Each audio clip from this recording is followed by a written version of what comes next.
Eh, Chiquillos, vamos a comenzar la clase inmediatamente y fundamentalmente, ¿por qué? Porque acuérdense que mañana, hola José, tienen la prueba. Acuérdense que mañana es martes 26, entonces tenemos la prueba y el contenido que vamos a ver hoy día entra en la prueba.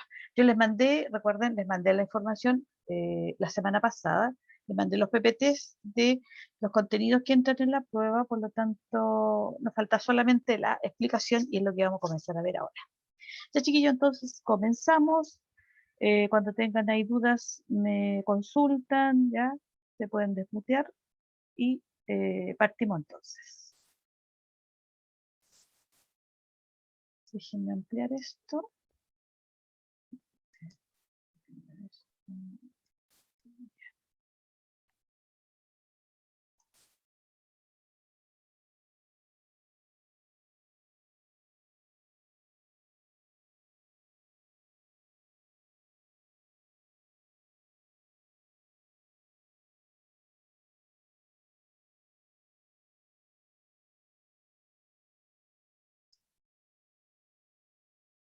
Ya, ¿me escuchan bien? Sí, ¿Alguien que se escuchamos bien, desmutea? profesora. Eso, listo. Gracias.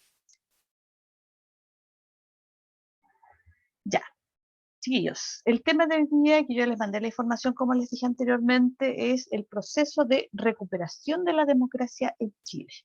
Recuerden que nosotros hemos hablado en varias clases ya de que en Chile se produjo entonces un golpe de Estado que es un quiebre a la democracia, es decir, ahí se rompe la democracia porque un golpe de Estado es un cambio brusco al sistema democrático.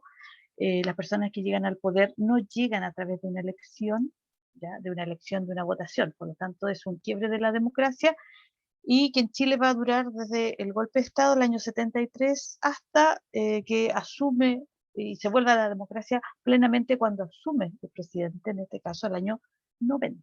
¿Ya?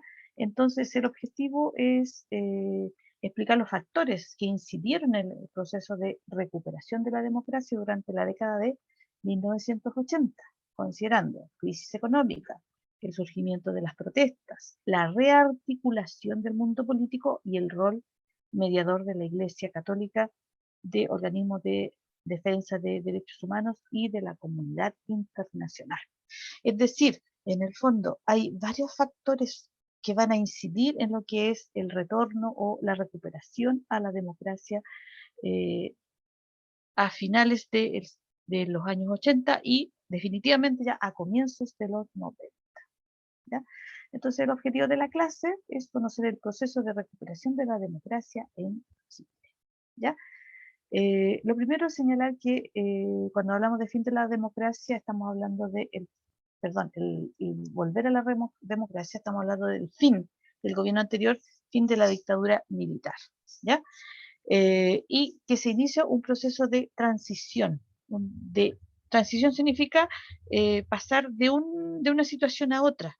¿Ya? Y en el proceso que va de una a otra se le llama transición, ¿ya? Que fue un proceso gradual en el que convergieron o incidieron factores sociales, políticos, económicos y también están los internacionales, ¿ya? Vamos a partir por el contexto internacional, ¿ya? Nosotros tenemos que recordar que aquí justo todo este proceso se va a dar en el momento en que Profe, llega a su fin. Perdón. ¿Alguien levantó, quiere hablar? ¿No? Ya. no le dije a la profe, sino que llegué un poquitito tarde. Listo, no se preocupe. Eh, el fin entonces de la Guerra Fría. Recuerden lo que era la Guerra Fría, la rivalidad entre las potencias que quedaron producto de los vencedores de la Segunda Guerra, Unión Soviética, Estados Unidos. Y aquí había una rivalidad, nunca se enfrentaron directamente, pero sí había una rivalidad en distintos ámbitos. Y este proceso de Guerra Fría llega a su fin en los 80. ¿Ya? A finales de los 80, cuando ya cae el muro de Berlín y ya posteriormente desaparece lo que fue la Unión Soviética. Entonces, ese proceso también va a influir en lo que está sucediendo acá en, en, eh, en Chile. También están algunas dificultades diplomáticas, ¿ya? sobre todo la que enfrentó a Chile con Argentina. Nosotros estuvimos a punto de enfrentarnos en una guerra con Argentina por la soberanía, el dominio de unas islas en la zona austral del país. ¿Ya? Seguía, yo les voy a mostrar el mapa, y esto ocurrió en el año 78. ¿Ya? Estuvimos muy, muy cerca de un conflicto bélico con Argentina. ¿Ya? Y finalmente se intervino, digamos, el Vaticano, medió el Vaticano y se estableció finalmente un tratado de paz y amistad de 1984, ¿ya? En que los dos países se reunían, se llegaban a acuerdos y finalmente se llega a este tratado de paz. Pero en esa época eh, estaban ya en pleno, digamos, en los 80 estábamos con esa situación de dificultades diplomáticas, ¿ya? Otra situación que también va a influir desde el punto de vista internacional es que en América Latina, sobre todo en la parte sur de América del Sur, valga la redundancia, eh, en un momento dado habían gobiernos que eran dictaduras militares, ¿ya? O apoyadas por militares, ¿ya? Uno puede, por ejemplo, como aparecen ahí, Argentina, Uruguay, Brasil, Paraguay, Perú, Bolivia también, ¿ya? Aparte de Chile, que tenían en un momento dado prácticamente todos gobiernos militares. Ya en los 80 ya empiezan a llegar a su fin estos gobiernos militares, ¿ya? Y el primero que parte es Bolivia, ¿ya? Que llega a su fin entonces estos gobiernos militares, ya empiezan a haber otros gobiernos con estabilidad, sin estabilidad, pero ya empiezan a iniciar los países de América Latina que estaban bajo dictaduras un proceso de transición. Y está la situación de derechos humanos, en que Chile fue, digamos, condenado a nivel internacional por la violación a los derechos humanos que ocurrían acá, por organismos como la ONU y también organismos que dependen de, por ejemplo, la OEA o la Organización de Estados Americanos, ¿ya? En que se acusó al gobierno chileno de terrorismo de Estado, ¿ya? Es decir, ejercer terrorismo a través de las fuerzas del Estado, ¿sí? Entonces, ahí recibió Chile, digamos, bastantes acusaciones a nivel internacional. Y lo otro es que también muchos exiliados chilenos promovieron a través de los lugares donde estaban manifestaciones o acciones de solidaridad hacia Chile, ¿ya? En esa época muchos chilenos salieron al extranjero por distintas situaciones y llegaron a países tan diversos como Canadá, como Venezuela, como Alemania, Australia, ¿ya? Distintas situaciones en que Chile, ahí muchos chilenos salieron hacia otros países, ¿ya? En esta época. Tenemos entonces la parte internacional que tiene que ver con la situación de los derechos humanos de Chile, la situación con Argentina, también está lo que vimos sobre el fin de la Guerra Fría, ¿ya? Todo eso va a ir incidiendo en lo que es el retorno a la democracia o el fin, en este caso, de la dictadura. Hay un aspecto que es el económico. Durante esa época hay una crisis económica en el año 82, que es una crisis a nivel mundial, ¿ya? Y que en Chile va a terminar con lo que había sido una época de gran expansión económica con la aplicación del modelo neoliberal, ¿ya? Y esta crisis, como les digo, va a ser muy fuerte en Chile el año 82, una crisis que va a afectar no solamente a la gente que tiene menos recursos, sino que también va a afectar a las grandes riquezas del país. Por ejemplo, van a quebrar algunos bancos, ¿ya? Y todo esto va a producir una crisis también en Chile, ¿ya? De esta crisis económica mundial y un gran descontento social. Por lo tanto, eso fue el 82, ¿ya? Ahora, esta crisis fue, como les dije, mundial. Y cuando se habla de recesión, estamos hablando de una economía que no crece, ¿ya? Que está estancada, ¿ya?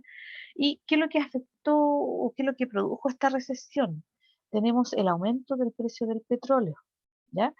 Y nosotros, igual que muchos países, dependemos del petróleo, porque en el caso, acuérdense que en el caso de Chile, nosotros producimos una cantidad muy mínima de petróleo, por lo tanto necesitamos, para que funcione la actividad económica, funcione, digamos, la parte domiciliaria, necesitamos petróleo, ¿ya?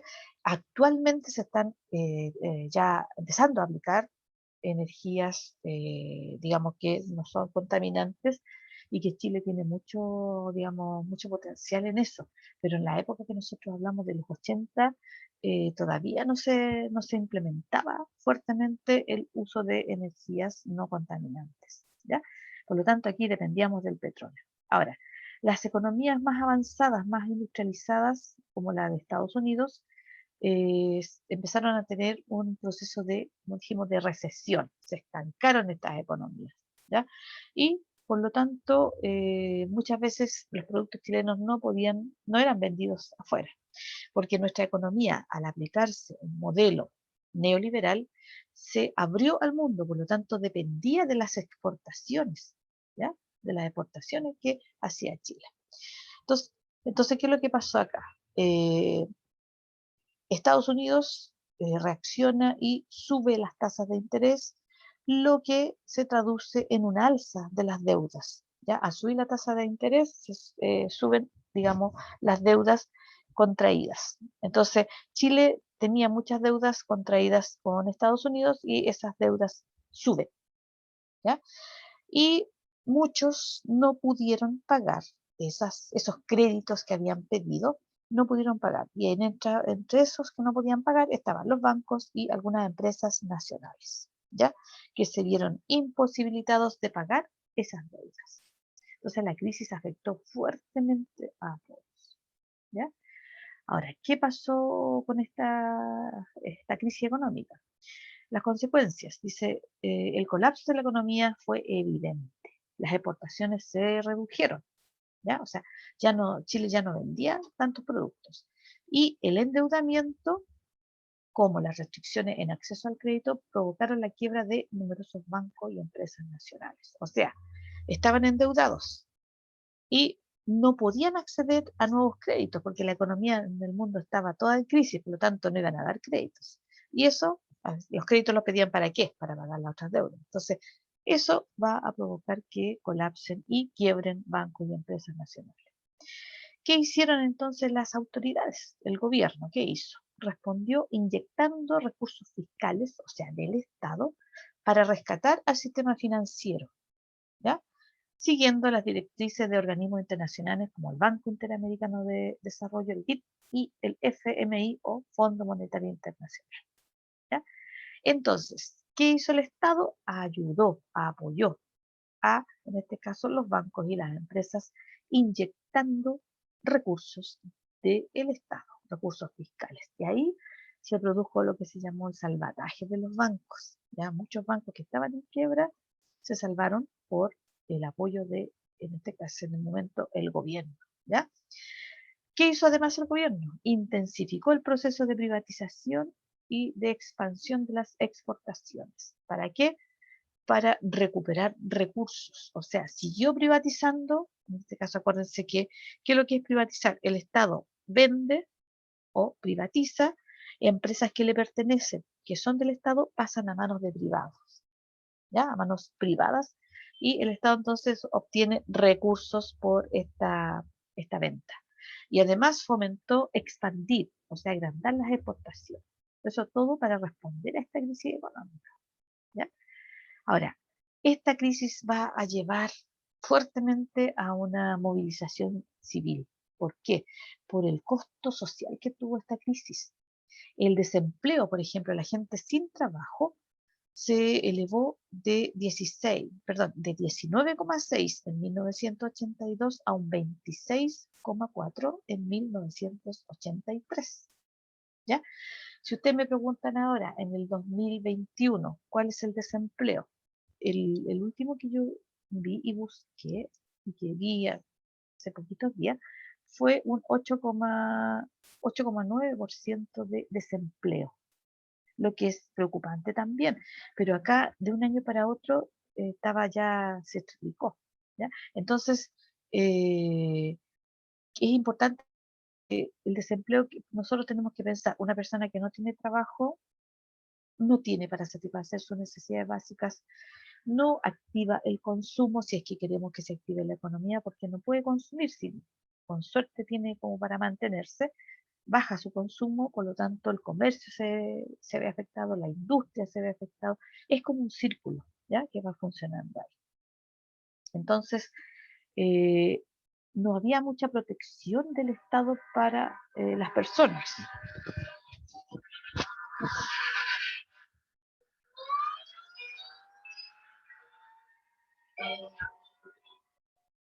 Ya, ahora sí, que pasó el carro vaya.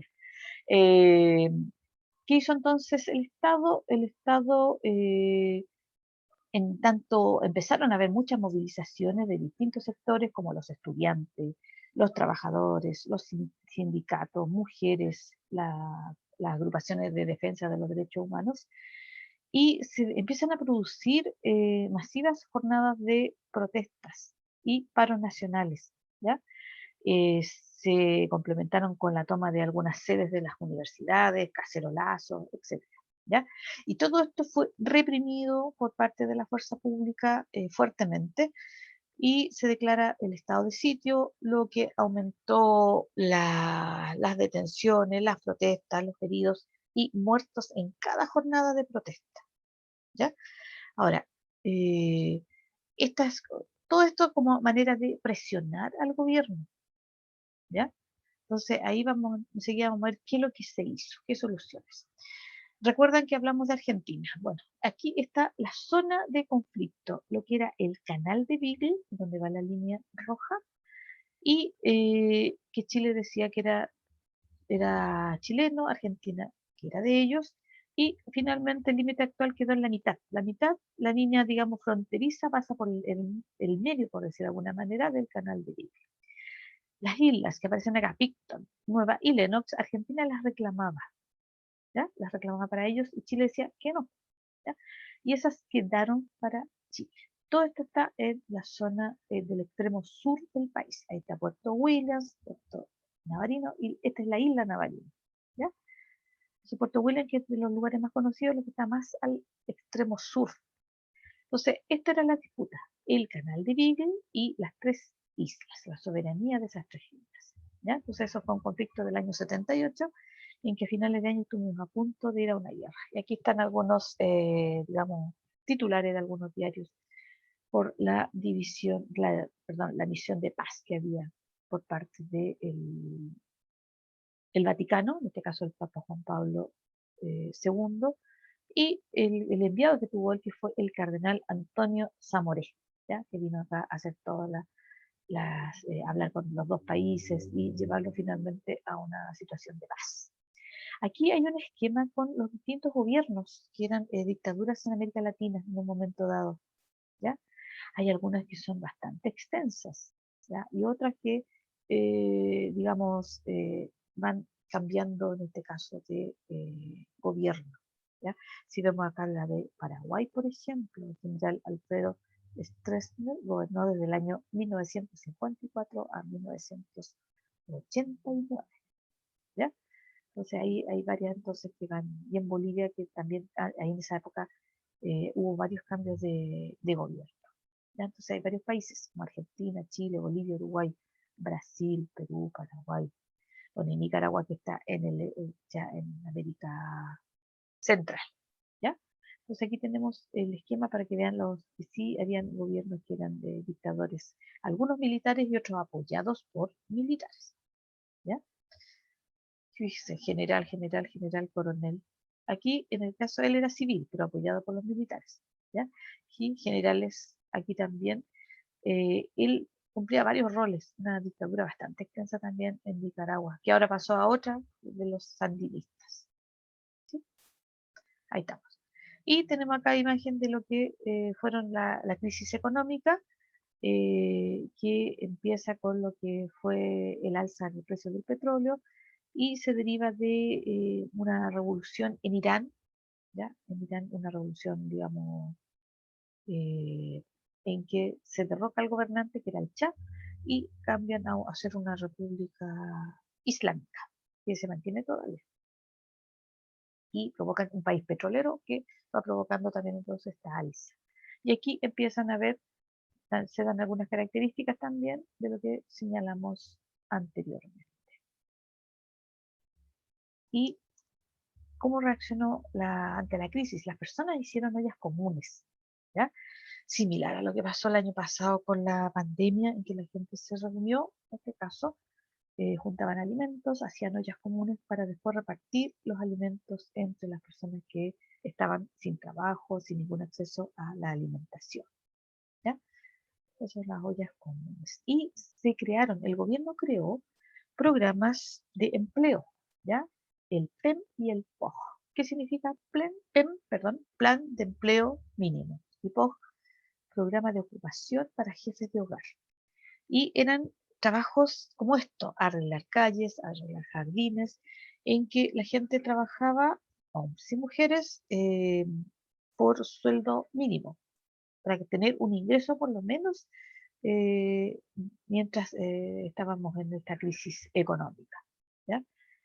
Hay una imagen entonces de gente trabajando en estos planes de empleo mínimo o planes de ocupación para jefes de hogar. Y empieza lo que es la movilización social, producto de la situación que tenían las personas en una crisis económica sin trabajo, ¿ya? Y sin ningún derecho político también. Otra situación que nosotros tenemos que ver son los derechos humanos, ¿ya? La situación de los derechos humanos en el caso de Chile, varias comisiones que investigaron esta situación llegan finalmente a que entre 1973 y 1990 hubo cerca de 1.230 detenidos desaparecidos, más de 1.900 muertos y alrededor de 38.200 casos de torturas y prisión política, ¿ya? Y todavía sigue habiendo un debate en relación al número total de víctimas, ya sea muertes, detenidos desaparecidos, torturados, ¿ya? Y gente que estuvo también detenida. Entonces se han hecho harta investigación que más adelante nosotros vamos a ver algunas comisiones específicas que investigaron toda esta situación de derechos humanos.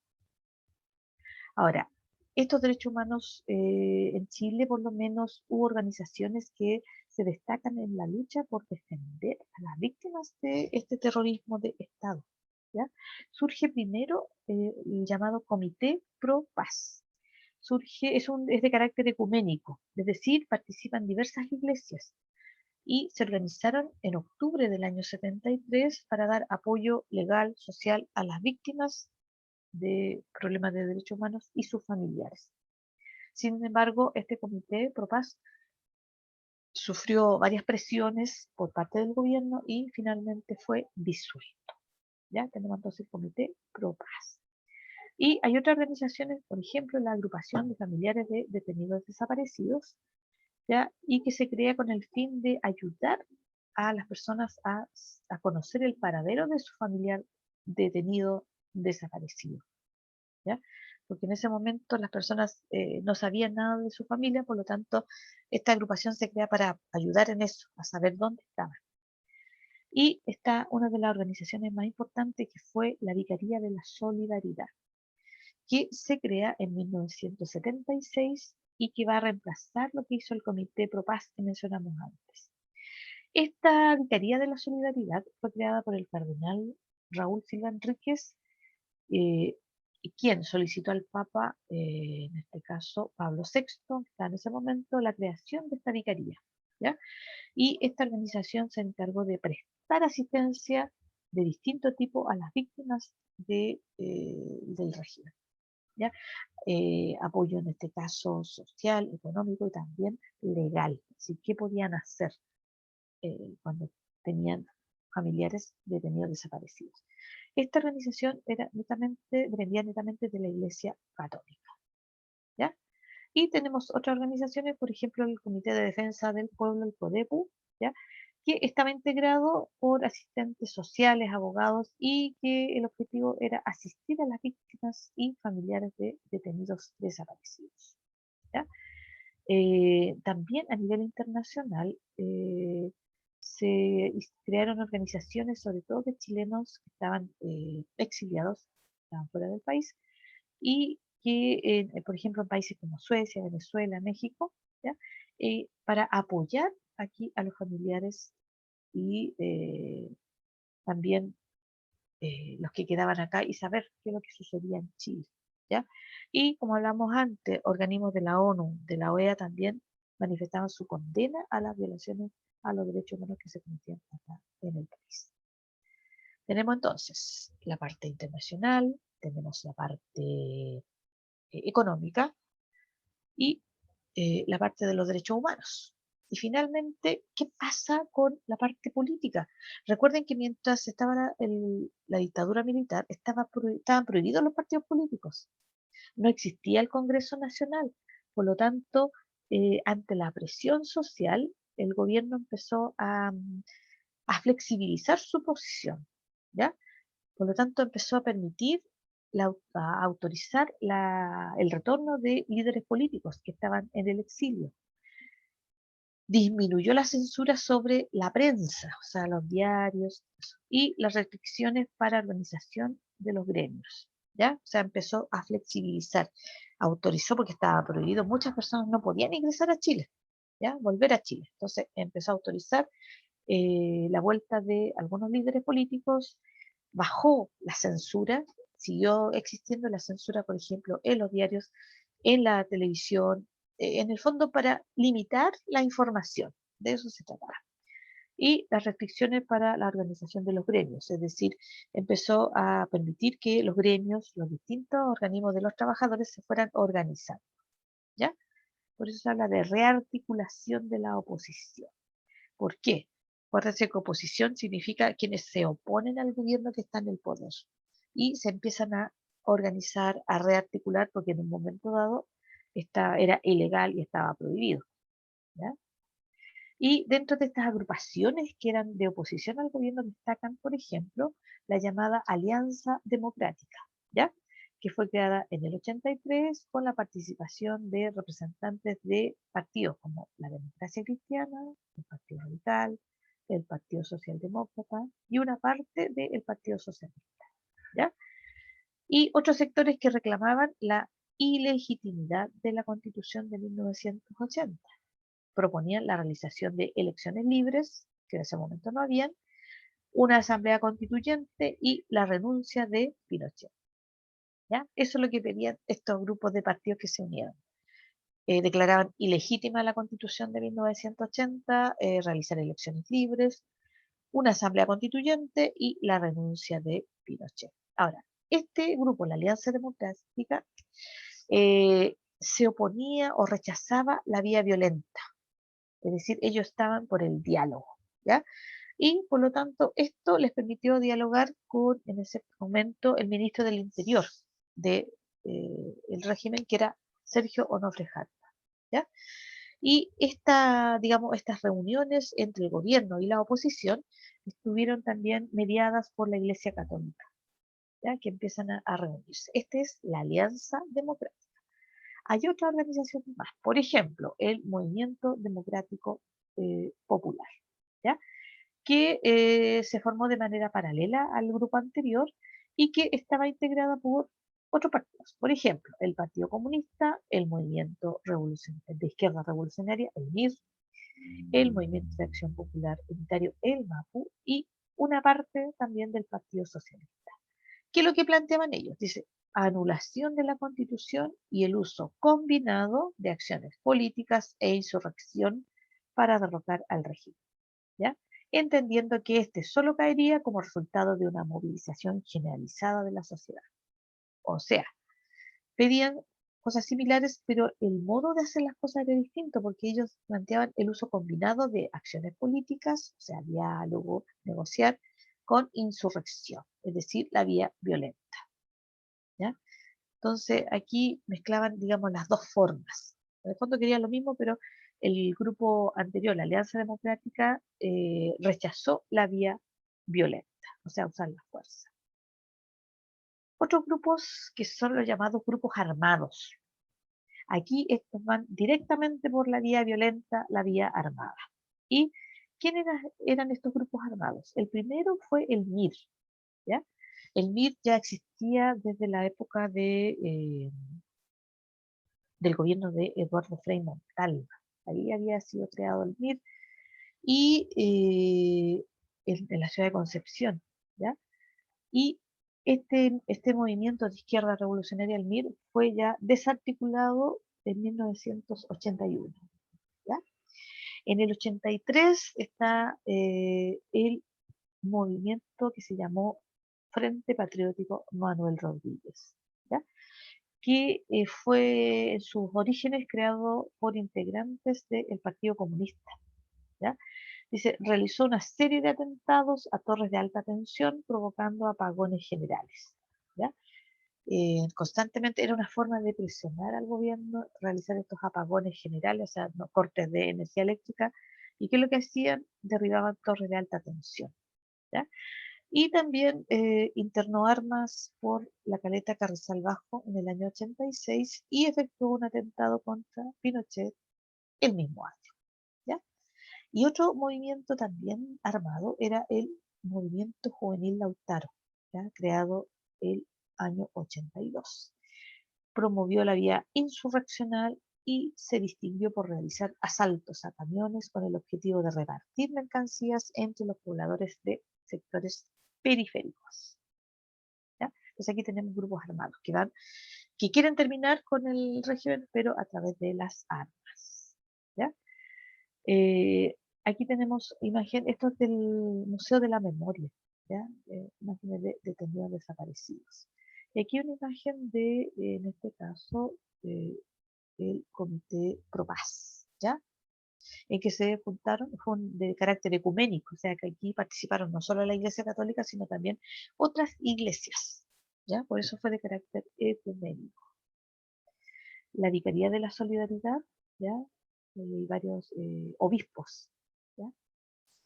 Encabezado por Cardenal Fresno en esa época, el obispo Valex, que se hace después de un informe Valex, que después nosotros lo vamos a realizar. Y tenemos la otra organización, ¿se acuerdan? La Alianza Democrática, ¿ya? Aquí hay varios personajes de distintos partidos políticos. Y una concentración entonces de este movimiento que salían a protestar, salían a la calle durante una época bastante complicada, bastante difícil. Y el Movimiento Democrático Popular, el MDP, que estaba por la vía pacífica y también por la vía armada. O sea, negociar y también por la vía insurreccional, la insurrección. Y tenemos el aviso para mañana, chiquillos. Mañana 26 entonces, a través de webclass, la prueba de estos dos temas que son bien, digamos, bien complicados por un lado, difíciles, pero eh, eh, la primera se refiere al modelo económico neoliberal implantado en Chile, ¿ya? Nosotros explicamos las características, en qué consistía, y después la recuperación de la democracia en Chile, ¿ya? Que son los dos temas que entran en la prueba de mañana. Como les dije yo, vamos a dejar de compartir, ¿no? Yo les mandé la semana pasada, con la misma situación, les mandé la información para que ustedes la fueran considerando, la fueran viendo anticipadamente, ¿ya? Porque la cantidad de información es bien importante, bien, entonces a mí me preocupa eso de que haya mucha información y que no tengan tiempo para verla, así que antes de la prueba, échenle una mirada, ¿ya? A estos dos temas que son bien importantes en la historia de Chile, ¿ya? En una época difícil para Chile, en una época en que pasan hartas cosas, ¿ya? Que Chile se ve afectado por crisis mundiales, se ve afectado por la situación de los derechos humanos, por problemas de la economía, y no solamente los más pobres que tenían que recurrir, por ejemplo, a las ollas comunes, sino que también fue una época en que se vieron afectados los que tenían más recursos, ¿ya? Los dueños de empresas, los bancos, que también tuvieron ahí una crisis bastante fuerte. Dudas, consultas, una época complicada para Chile hace bastante tiempo.